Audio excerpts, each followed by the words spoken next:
உங்கள் வெங்காயப் பயிர்கள் திடீரென்று வாடி வதங்குவதைப் பார்த்து நீங்கள் எப்போதாவது கவலைப்பட்டிருக்கிறீர்களா? அல்லது அறுவடை நேரத்தில் வெங்காயத்தின் அளவு மிகவும் சுருங்கி உங்கள் லாபம் பாதியாக குறைவதை உணர்ந்திருக்கிறீர்களா?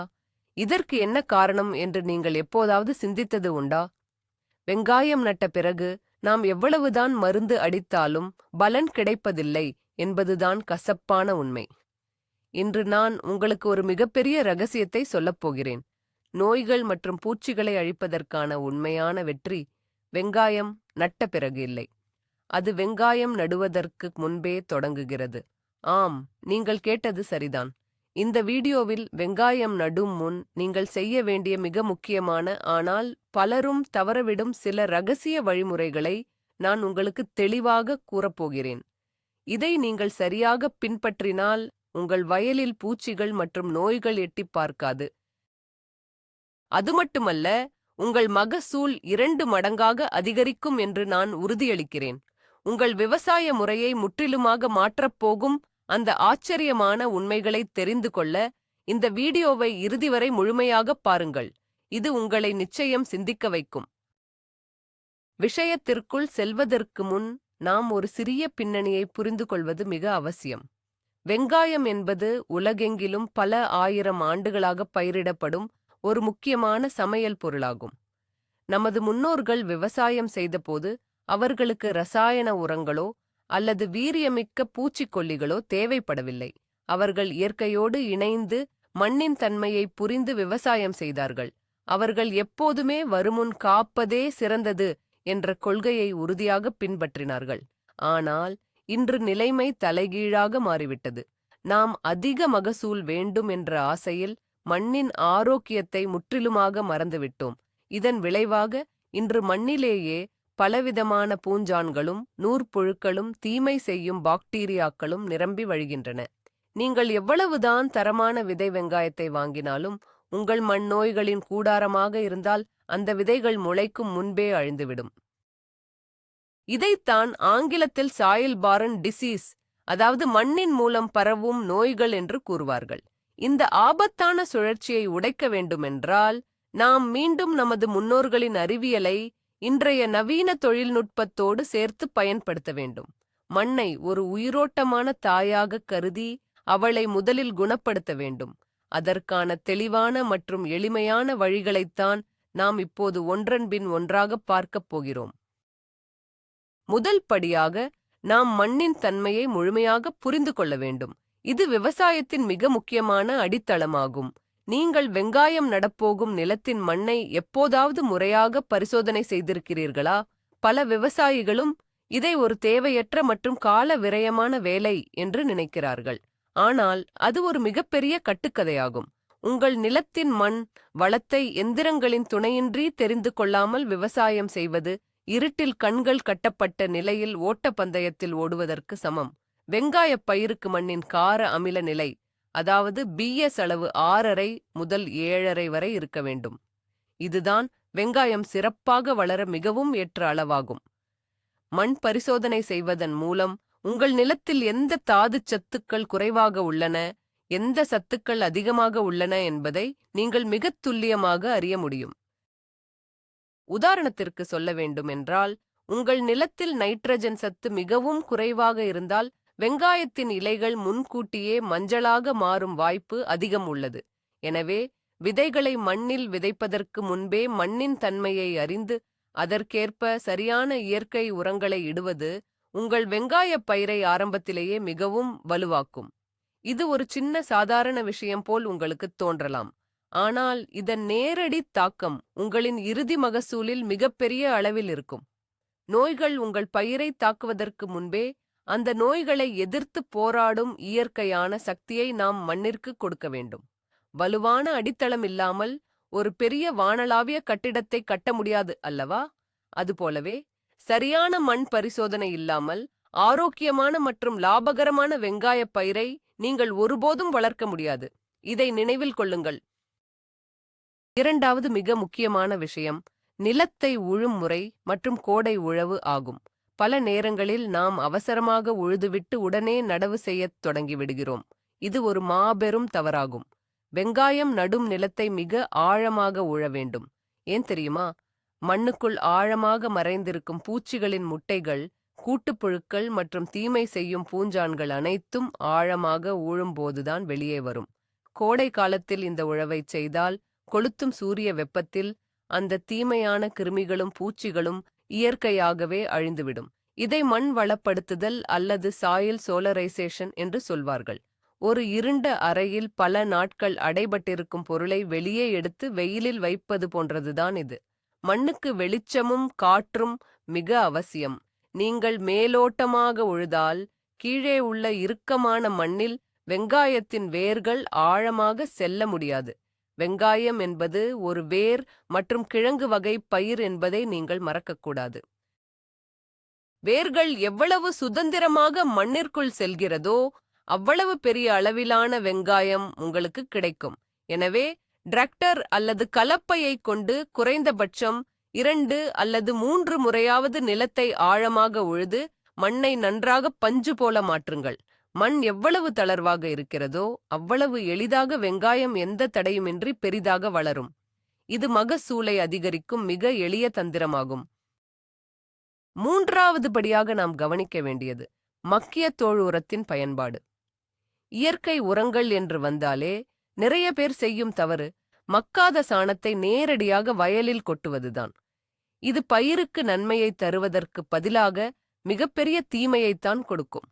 மக்காத சாணத்தில் அதிக வெப்பம் இருக்கும், மேலும் அது மண்ணில் உள்ள கரையான்கள் மற்றும் வேர்ப்புழுக்களை ஈர்க்கும் ஒரு காந்தம் போல செயல்படும். இந்த புழுக்கள் நேரடியாக உங்கள் வெங்காயத்தின் இளம் வேர்களை கடித்து நாசம் செய்துவிடும். எனவே குறைந்தது 6 மாதங்கள் வரை நன்றாக மக்கிய கருப்பு நிறத்தில் உள்ள தொழுரத்தை மட்டுமே நிலத்தில் இட வேண்டும். மக்கிய தொழுரம் என்பது மண்ணிற்கு ஒரு அமிர்தம் போன்றது. இது மண்ணின் ஈரப்பதத்தை தக்க வைக்கும் திறனை பல மடங்கு அதிகரிக்கிறது. ஒரு பஞ்சு எப்படி தண்ணீரை உறிஞ்சி வைத்துக் கொள்கிறதோ அதே போல இந்த மக்கிய உரம் மண்ணில் தண்ணீரை தேக்கி வைத்து வறட்சி காலங்களில் வெங்காயப் பயிருக்கு கொடுக்கிறது. மேலும் மண்ணில் உள்ள நன்மை செய்யும் மண்புழுக்கள் மற்றும் நுண்ணுயிரிகள் பெருகுவதற்கு இது சிறந்த உணவாக அமைகிறது. ஒரு ஏக்கருக்கு குறைந்தது 10 முதல் 15 டன் அளவிலான மக்கிய தோல் உரத்தை உழவு செய்யும் போது சீராக தூவி மண்ணோடு கலக்க வேண்டும். இவ்வாறு செய்வதால் மண் மிகவும் மிருதுவாகவும் சத்துக்கள் நிறைந்ததாகவும் மாறும். ரசாயன உரங்களை எவ்வளவுதான் கொட்டினாலும் இந்த இயற்கை தொழுஉரம் தரும் நிரந்தர பலனை ஒருபோதும் கொடுக்க முடியாது என்பதை ஒவ்வொரு விவசாயியும் ஆழமாக புரிந்து கொள்ள வேண்டும். 4வது விஷயம், வேப்பம் புண்ணாக்கின் மகத்தான சக்தி. வெங்காய விவசாயத்தில் வேப்பம் புண்ணாக்கு ஒரு உண்மையான பாதுகாவலனாக செயல்படுகிறது. நிலத்தில் உழவு செய்யும் போது ஏக்கருக்கு குறைந்தது 100 கிலோ முதல் 200 கிலோ வரை தரமான வேப்பம் புண்ணாக்கை இடுவது மிக மிக அவசியம். இது ஏன் இவ்வளவு முக்கியம் என்று நீங்கள் கேட்கலாம். வெங்காயத்தை பெரிதும் தாக்கும் நூற்புழுக்கள் எனப்படும் நெமட்டோட்களை அழிப்பதில் வேப்பம் புண்ணாக்கிற்கு நிகர் வேறு எதுவுமே இல்லை. நூற்புழுக்கள் என்பவை நமது கண்களுக்குத் தெரியாத மிகச்சிறிய புழுக்கள். இவை வெங்காயத்தின் வேர்களில் முடிச்சுகளை உருவாக்கி பயிர் மண்ணிலிருந்து சத்துக்களை எடுப்பதை தடுத்துவிடும். இதனால் வெங்காயம் வளராமல் அப்படியே நின்றுவிடும். இதை தடுக்கவே நாம் வேப்பம் புண்ணாக்கை பயன்படுத்துகிறோம். வேப்பம் புண்ணாக்கில் உள்ள அசாடிராக்டின் என்ற இயற்கையான ரசாயனம் இந்த நூற்புழுக்களையும் மற்றும் மண்ணில் உள்ள பிற தீமை செய்யும் பூச்சிகளையும் கொன்றுவிடும். மேலும் இது ஒரு சிறந்த தழைச்சத்து உரமாகவும் செயல்படுகிறது. மெதுவாக மட்கி பயிருக்கு நீண்ட நாட்களுக்கு தேவையான சத்துக்களை கொடுத்துக்கொண்டே இருக்கும். ஒரு அரணை போல நின்று வெளிச்சத் தாக்குதல்களிலிருந்து பயிரை காக்கும் ஒரு இயற்கை கவசம் இது. ரசாயன பூச்சிக்கொல்லிகளை பயன்படுத்தி மண்ணின் தன்மையை கெடுப்பதற்கு பதிலாக இந்த வேப்பம் புண்ணாக்கை பயன்படுத்தினால் மண்ணும் வளமாகும், உங்கள் வெங்காயமும் எந்த விதமான நோய் தாக்குதலுக்கும் ஆளாகாமல் மிக ஆரோக்கியமாக வளரும். 5வது முக்கியமான செயல்முறை உயிர் பூஞ்சான கொல்லியான ட்ரைகோடெர்மா விரிடியை மண்ணில் இடுவது. பலரும் ரசாயன பூஞ்சான கொல்லிகளை மட்டுமே நம்பியிருக்கிறார்கள். ஆனால் அது ஒரு தற்காலிக தீர்வு மட்டுமே. ட்ரைகோடெர்மா விரிடி என்பது ஒரு நன்மை செய்யும் பூஞ்சானாகும். இதனை நாம் ஒரு நண்பனைப் போல பார்க்க வேண்டும். வெங்காயத்தை அதிகம் தாக்குவும் வேர் அழுகல் மற்றும் தண்டு அழுகல் போன்ற கொடிய நோய்களை உருவாக்குவது தீமை செய்யும் பூஞ்சான்களாகும். இந்த ட்ரைகோடெர்மா விரிடியை நாம் மண்ணில் விடும்போது அது மிக வேகமாக பெருகி அந்த தீமை செய்யும் பூஞ்சான்களை சுற்றி வளைத்து அவற்றை அழித்து தின்றுவிடும். இது ஒரு போர் வீரனைப் போல உங்கள் நிலத்தை பாதுகாக்கும். இதனை பயன்படுத்தும் முறை மிக எளிமையானது. ஒரு ஏக்கருக்கு 2 கிலோ ட்ரைகோடெர்மா விரிடி பொடியை 100 கிலோ நன்றாக மக்கிய தொழுவுரத்துடன் கலந்து 1 வாரம் நிழலில் மூடி வைக்க வேண்டும். அந்த 1 வாரத்தில் அந்த நன்மை செய்யும் பூஞ்சான் உரம் முழுவதும் பல கோடிக்கணக்கில் பெருகிவிடும். பின்னர் அதனை நிலம் முழுவதும் சீராக தூவிவிட்டு லேசாக உழுதுவிட வேண்டும். இப்படிச் செய்வதால் உங்கள் நிலத்தில் உள்ள கெட்ட பூஞ்சான்கள் முற்றிலுமாக அழிக்கப்பட்டு வெங்காயம் நடும்போது எந்தவித அழுகல் நோயும் வராமல் தடுக்கப்படும். இது ரசாயனத்தை விட பல மடங்கு சிறந்தது மற்றும் செலவும் மிக குறைவு. இயற்கையை வைத்தே இயற்கையான எதிரிகளை அழிக்கும் இந்த தந்திரம் விவசாயத்தில் ஒரு மிகப்பெரிய புரட்சியாகும். 6வது படியாக நாம் சூடோமோனாஸ் புளோரசன்ஸ் எனப்படும் மற்றொரு அற்புதமான உயிர் பாக்டீரியாவை பற்றி பார்க்க வேண்டும். இதுவும் ட்ரைகோடெர்மா விரிடியைப் போலவே மிகச் சிறந்த ஒரு நண்பனாகும். ட்ரைகோடெர்மா பூஞ்சான்களுக்கு எதிராக செயல்பட்டால் இந்த சூடோமோனாஸ் தீமை செய்யும் பாக்டீரியாக்களுக்கு எதிராக மிக தீவிரமாக செயல்படும். வெங்காயப் பயிரில் இலைப்புள்ளி நோய் மற்றும் பாக்டீரியல் வாடல் நோய் போன்ற பல நோய்கள் வருவதற்கு முக்கிய காரணம் சில கெட்ட பாக்டீரியாக்கள்தான். சூடோமோனாஸ் பாக்டீரியாவை நாம் மண்ணில் இடும்போது அது வெங்காயத்தின் வேர்களைச் சுற்றி ஒரு வலுவான பாதுகாப்பு வளையத்தை உருவாக்குகிறது. எந்த ஒரு கெட்ட கிருமியும் வேரை நெருங்க விடாமல் தடுத்து நிறுத்துகிறது. அது மட்டுமல்லாமல் இந்த சூடோமோனாஸ் பாக்டீரியா பயிரின் வளர்ச்சியை தூண்டும் சில இயற்கை ஹார்மோன்களையும் உற்பத்தி செய்கிறது. இதனால் வெங்காய பயிர் மிக வேகமாக செழிப்பாக வளரும். இதையும் நாம் தொழுவுரத்தோடு கலந்து வயலில் தூவலாம். ஏக்கருக்கு 2 கிலோ சூடோமோனாஸ் போதுமானது. ஒரு விஷயத்தை மட்டும் நீங்கள் கவனத்தில் கொள்ள வேண்டும். இந்த உயிர் உரங்களை பயன்படுத்தும் போது அதே நேரத்தில் ரசாயன உரங்களையோ அல்லது ரசாயன பூச்சிக்கொல்லிகளையோ நிலத்தில் போடக்கூடாது. அப்படி போட்டால் இந்த நன்மை செய்யும் உயிரினங்கள் அனைத்தும் இறந்துவிடும். இந்த சூடோமோனாஸ் உங்கள் வயலின் காவலனாக நின்று வெங்காயத்தை பாதுகாக்கும் ஒரு அற்புதமான உயிரியல் ஆயுதமாகும். 7வது படியாக நாம் செய்ய வேண்டியது நடவுக்கான பாத்திகளை சரியாக அமைப்பது. வெங்காயம் நடும்போது சமமான நிலத்தில் பாத்தி அமைப்பதை விட மேட்டுப் பாத்தி அல்லது பார்முறை எனப்படும் உயர்த்தி அமைக்கப்பட்ட பாத்திகளில் நடுவதே மிகச் சிறந்தது. இது ஏன் என்று பல விவசாயிகளுக்கு தெரிவதில்லை. வெங்காயத்தின் மிகப்பெரிய எதிரி வயலில் தேங்கும் அதிகப்படியான தண்ணீர்தான். வெங்காயத்தின் வேர்கள் மிகவும் மென்மையானவை. அதிக நேரம் தண்ணீரில் மூழ்கியிருந்தால் வேர்கள் சுவாசிக்க முடியாமல் உடனே அழுகிவிடும். மேட்டுப் பாத்திகளில் நடும்போது அதிகப்படியான தண்ணீர் எளிதாக வடிகால் வழியாக வெளியேறிவிடும். பாத்தியின் மேல் பகுதியில் எப்போதும் ஒரு மிதமான ஈரப்பதம் மட்டுமே இருக்கும். இது வெங்காயம் பெருத்து வளர்வதற்கு மிகச் சரியான சூழலை உருவாக்குகிறது. மேலும் மேட்டுப் பாத்திகளில் மண்ணின் காற்றோட்டம் மிகச் சிறப்பாக இருக்கும். காற்றோட்டம் அதிகமாக இருந்தால் பயிரின் வேர்கள் வேகமாக பரவும். இதனால் வெங்காயத்தின் அளவு பெரிதாக கிடைக்கும். மழைக்காலங்களில் திடீரென பெருமழை பெய்தாலும் உங்கள் பயிர் அழுகிப் போகாமல் காப்பாற்ற இந்த மேட்டுப்பாத்தி முறை மிகச் சிறந்த அரணாகச் செயல்படும். சமமான வயலில் நடவு செய்வதை விட பார் முறையில் நடவு செய்யும் விவசாயிகளுக்கு எப்போதுமே 20 முதல் 30% வரை மகசூல் அதிகமாக கிடைப்பதாக ஆய்வுகள் கூறுகின்றன.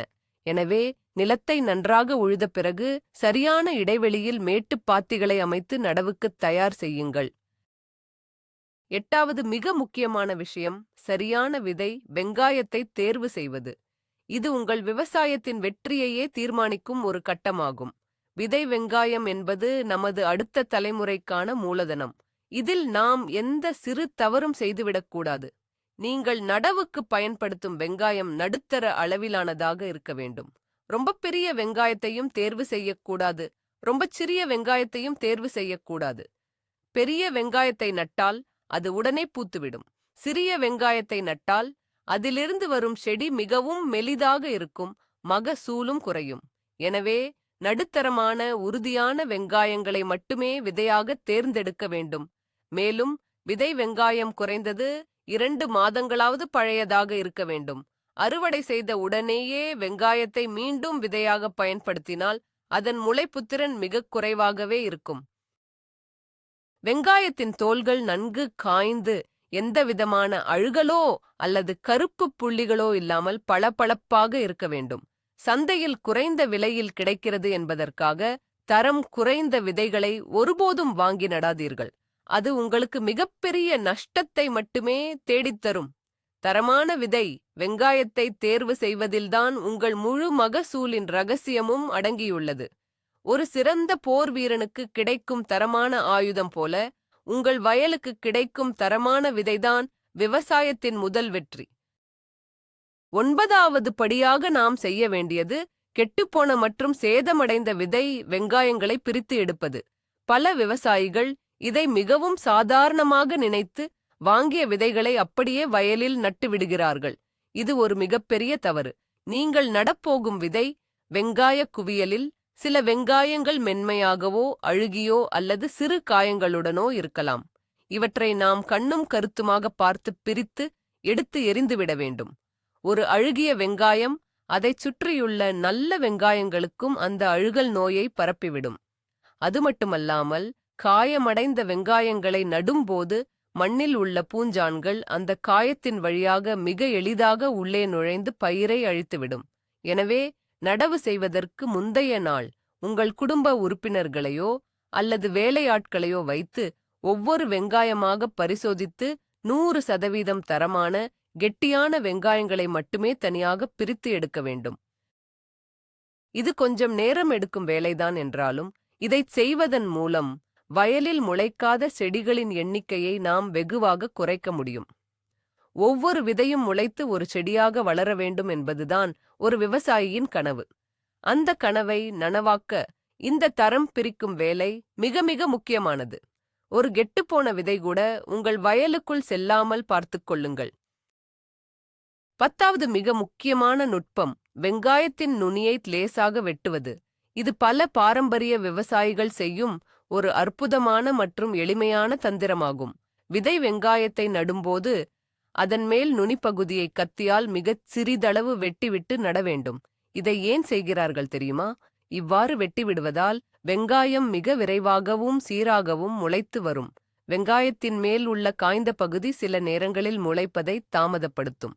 நுனியை வெட்டுவதால் அந்த தடை நீங்குகிறது.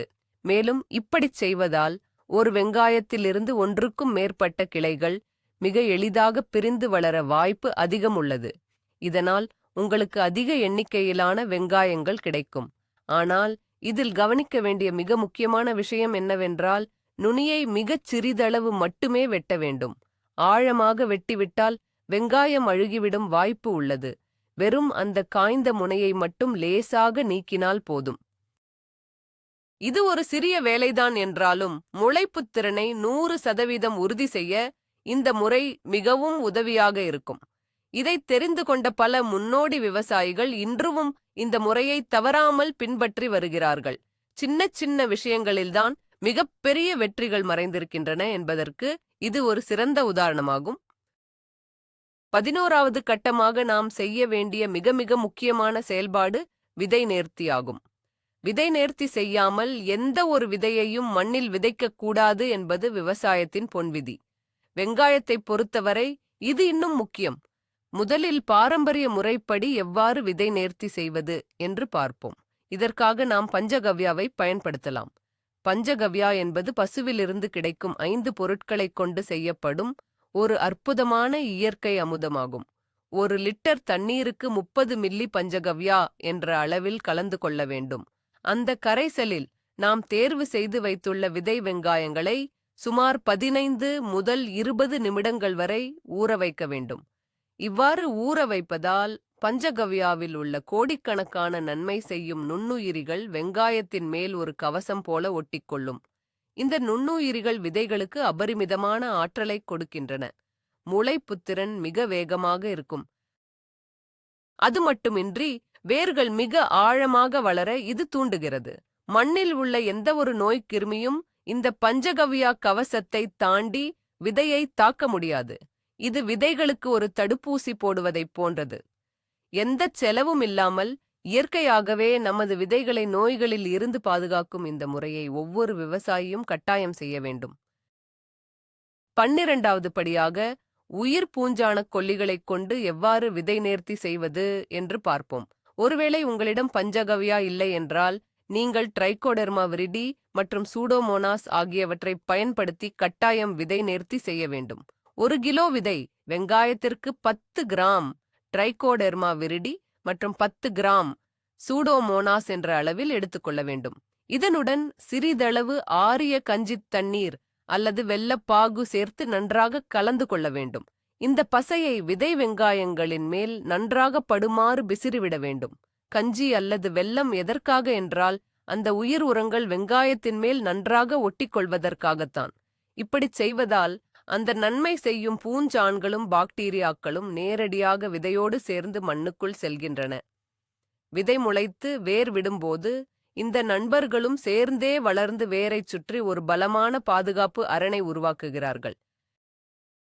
இதனால் வேர் அழுகல் நோய் மற்றும் வெங்காயத்தை அடிபாகத்தில் தாக்கும் நோய்கள் போன்றவை உங்கள் பயிரை நெருங்கவே முடியாது. விதை நேர்த்தி செய்வது என்பது ஒரு மிகச்சிறிய செலவுதான், ஆனால் அது உங்களுக்கு ஒரு பெரிய இழப்பிலிருந்து காப்பீடு போலச் செயல்படுகிறது. விதை நேர்த்தி செய்யாமல் வெங்காயம் நடுவதை இனிமேல் ஒருபோதும் செய்யாதீர்கள். 13வது படியாக நாம் கவனிக்க வேண்டியது நேர்த்தி செய்யப்பட்ட விதைகளை நிழலில் உலர்த்துவது. இது பலரும் செய்யும் ஒரு பொதுவான தவறை சரி செய்யும் கட்டமாகும்.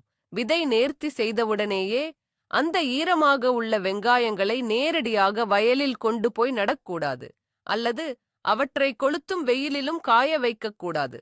உயிர் உரங்களைக் கொண்டு விதை நேர்த்தி செய்த வெங்காயங்களை ஒரு சாக்குப்பையிலோ அல்லது காய்ந்த தரையிலோ பரப்பி வைத்து நிழலான இடத்தில் சுமார் அரை மணி நேரம் முதல் 1 மணி நேரம் வரை நன்றாக உலர்த்த வேண்டும். ஏன் வெயிலில் காய வைக்கக்கூடாது தெரியுமா?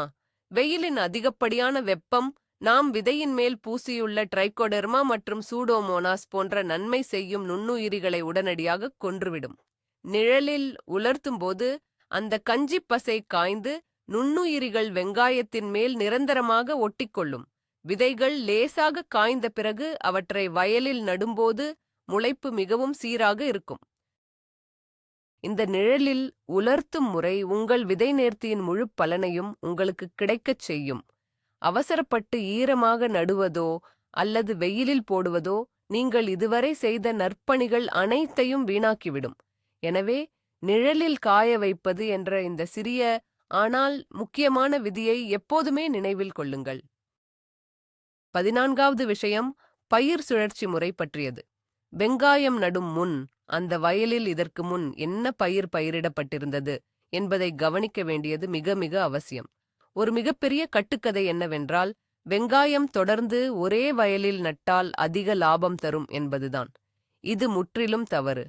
வெங்காயத்திற்குப் பிறகு மீண்டும் வெங்காயம் அல்லது பூண்டு போன்ற அதே குடும்பத்தைச் சேர்ந்த பயிர்களை தொடர்ந்து நடவே கூடாது.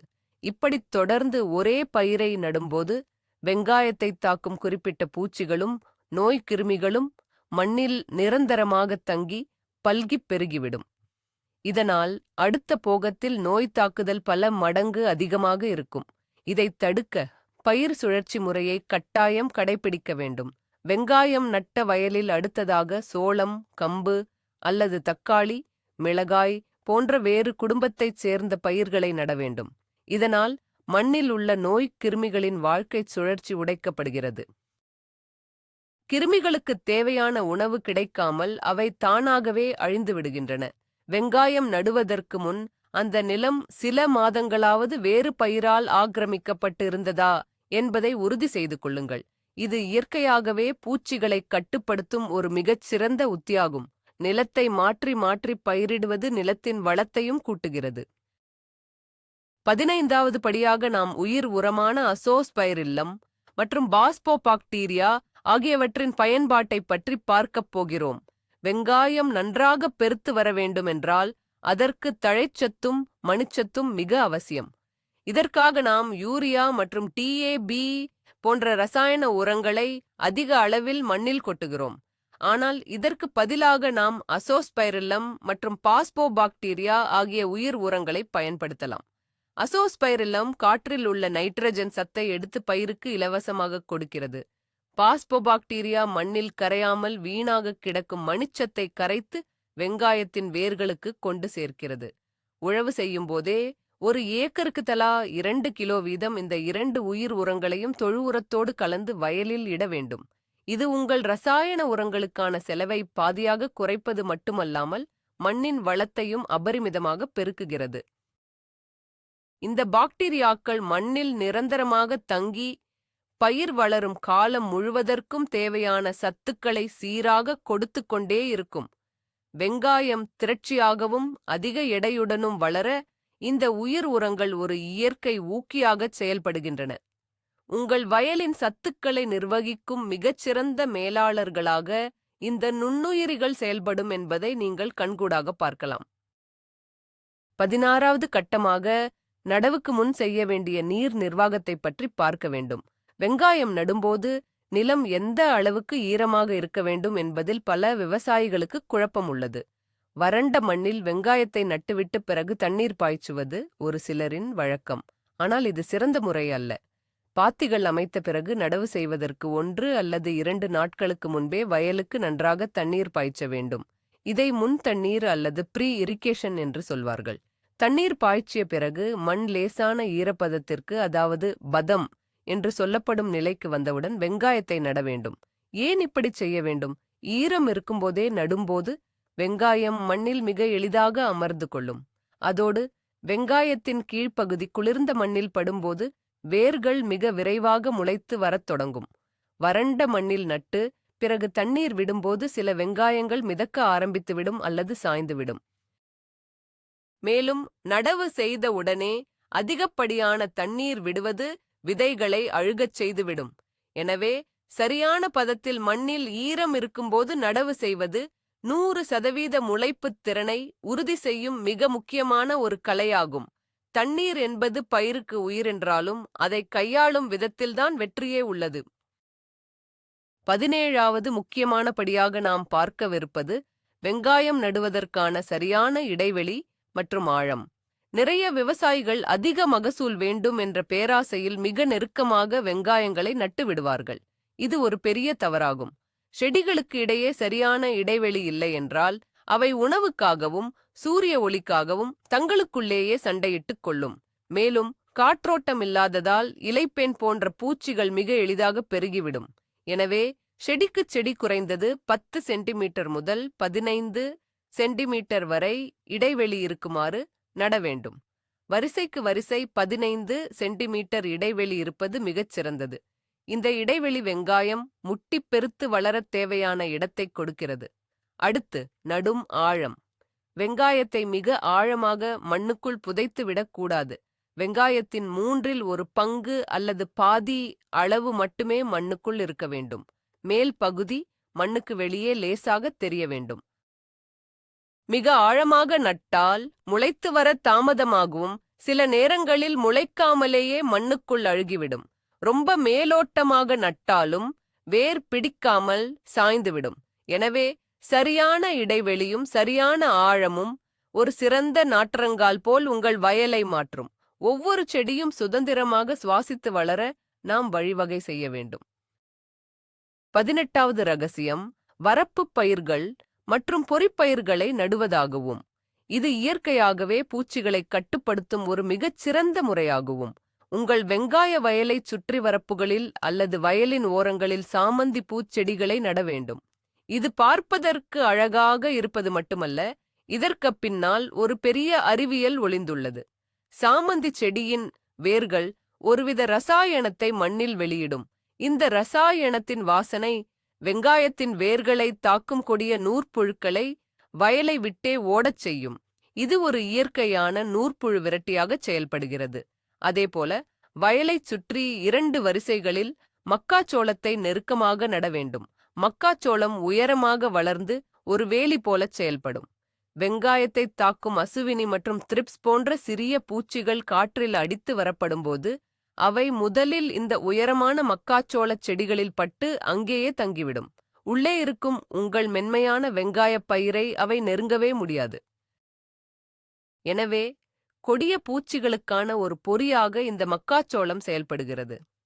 மருந்தடித்து பூச்சியை கொல்வதை விட பூச்சிகள் வயலுக்குள் வராமலேயே தடுப்பதுதான் உண்மையான புத்திசாலித்தனம். இந்த வரப்பு பயிர்கள் முறை உங்களுக்கு எந்த செலவும் வைக்காமல் மிகப்பெரிய பாதுகாப்பை தரும்.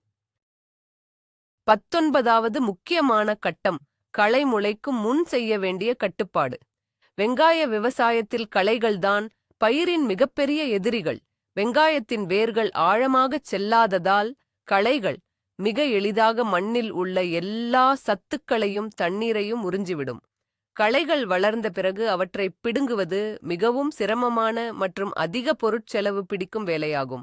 எனவே வெங்காயம் நட்ட 3வது அல்லது 4வது நாளிலேயே, அதாவது விதைகள் முளைத்து வருவதற்கு முன்பே களைகளை கட்டுப்படுத்த வேண்டும். இயற்கை முறையில் விவசாயம் செய்பவர்கள் நடவு செய்த உடனே வைக்கோல் அல்லது காய்ந்த இலைகளைக் கொண்டு பாத்திகளில் மூடாக்கு போடலாம். மூடாக்கு போடுவதால் சூரிய ஒளி மண்ணில் படாமல் களை விதைகள் முளைக்காமல் தடுக்கப்படும். அல்லது ரசாயன முறை விவசாயமாக இருந்தால் பென்டிமெத்தலின் போன்ற களைக்கொல்லிகளை நடவு செய்த 3ஆம் நாளுக்குள் மண்ணில் ஈரம் இருக்கும்போது அடித்துவிட வேண்டும். இது மண்ணின் மேல் ஒரு மெல்லிய படலத்தை உருவாக்கி களை விதைகள் முளைப்பதையே தடுத்து நிறுத்திவிடும். களைகள் இல்லை என்றாலே உங்கள் வெங்காயப் பயிர் எந்தவித போட்டியுமின்றி அனைத்து சத்துக்களையும் பெற்று மிகத் துரிதமாக வளரும். ஆரம்பத்திலேயே களைகளைத் தடுத்துவிட்டால் பிறகு நோய்கள் மற்றும் பூச்சிகளின் தங்குமிடமும் இல்லாமல் போகும் என்பதை மறந்துவிடாதீர்கள். 20வது மற்றும் இறுதிப்படியாக, விவசாயியின் மனநிலையும் தொடர் கண்காணிப்பும். நிலத்தை உழுது உரமிட்டு விதையை நேர்த்தி செய்து நட்டுவிட்டால் மட்டும் நமது வேலை முடிந்துவிடாது. வெங்காயம் நடும் முன்னரே நீங்கள் ஒரு உறுதியான முடிவை எடுக்க வேண்டும். வயலை ஒவ்வொரு நாளும் பார்வையிட வேண்டும் என்ற மனநிலையை நீங்கள் வளர்த்து கொள்ள வேண்டும். உங்கள் பயிர்களோடு நீங்கள் பேச வேண்டும். அவற்றை கூர்ந்து கவனிக்க வேண்டும். இலைகளின் நிறம் மாறுகிறதா? மண்ணில் போதுமான ஈரம் இருக்கிறதா? எங்காவது சிறிய பூச்சிகள் தென்படுகிறதா என்பதை தினமும் காலையிலும் மாலையிலும் வயலைச் சுற்றி வந்து கண்காணிக்க வேண்டும். ஒரு தாயானவள் தன் குழந்தையை எப்படி கவனமாக பார்த்துக் கொள்வாளோ அதேபோல்தான் உங்கள் பயிரையும் நீங்கள் பார்க்க வேண்டும். நோயோ அல்லது பூச்சியோ தாக்கிய பிறகு மருந்தை தேடி ஓடுவதை விட முதல் அறிகுறி தோன்றும் போதே அதனை கண்டறிந்து இயற்கை முறையில் கட்டுப்படுத்துவது மிக எளிது. இந்த வீடியோவில் நாம் பார்த்த 19 செயல்முறைகளையும் ஒரு நல்ல பழக்கமாக மாற்றிக்கொள்ளுங்கள். விவசாயம் என்பது ஒரு வியாபாரம் அல்ல, அது ஒரு தவம். இயற்கையோடு இணைந்து உங்கள் மண்ணையும் விதையையும் ஒரு உயிராக மதித்து விவசாயம் செய்யுங்கள். இந்த முன் ஏற்பாடுகளை நீங்கள் சரியாகச் செய்தால் உங்களின் வெங்காய அறுவடை நீங்கள் இதுவரை காணாத அளவிற்கு மிகச் சிறப்பாகவும் லாபகரமாகவும் இருக்கும் என்பதில் எந்த சந்தேகமும் இல்லை. நண்பர்களே, இவ்வளவு நேரம் வெங்காயம் நடும் முன் செய்ய வேண்டிய மிக நுட்பமான மற்றும் அதிமுக்கியமான 20 ரகசியங்களைப் பற்றி விரிவாகப் பார்த்தோம்.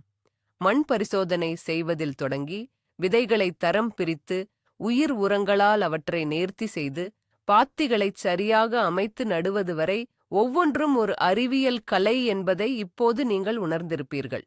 நோய்கள் வந்த பிறகு ஆயிரக்கணக்கில் செலவு செய்வதை விட 100 ரூபாயில் ஆரம்பத்திலேயே அதை தடுப்பது எவ்வளவு புத்திசாலித்தனமானது என்பதை இந்த வழிமுறைகள் காட்டுகின்றன. இயற்கை விவசாயத் தொழில்நுட்பங்களையும் நமது முன்னோர்களின் பட்டறிவையும் ஒன்றாக இணைக்கும் இந்த முறைகள் உங்களின் மகசூலையும் லாபத்தையும் நிச்சயமாக 2 மடங்காக மாற்றும். இந்த தகவல்கள் உங்களுக்கு ரொம்ப பயனுள்ளதாக இருந்திருக்கும் அப்படின்றது நான் உறுதியாக நம்புகிறேன். இந்த வீடியோ உங்களுக்கு பிடித்திருந்தால் மறக்காமல் ஒரு லைக் செய்யுங்கள். உங்கள் விவசாய நண்பர்கள் அனைவருக்கும் இதை ஷேர் செய்யுங்கள். மேலும் பல பயனுள்ள விவசாய தகவல்களைப் பெற எங்களின் சேனலை சப்ஸ்கிரைப் செய்து பெல் ஐகானையும் கிளிக் செய்து கொள்ளுங்கள். இறுதியாக உங்களிடம் ஒரு கேள்வி. உங்கள் பகுதியில் வெங்காயம் நடும் முன் என்ன மாதிரியான பாரம்பரிய முறைகளை நீங்கள் பின்பற்றுகிறீர்கள்? கமெண்ட் பகுதியில் உங்கள் அனுபவங்களை பகிர்ந்து கொள்ளுங்கள். நாம் அனைவரும் ஒன்றாய் கற்போம். நன்றி, வணக்கம்.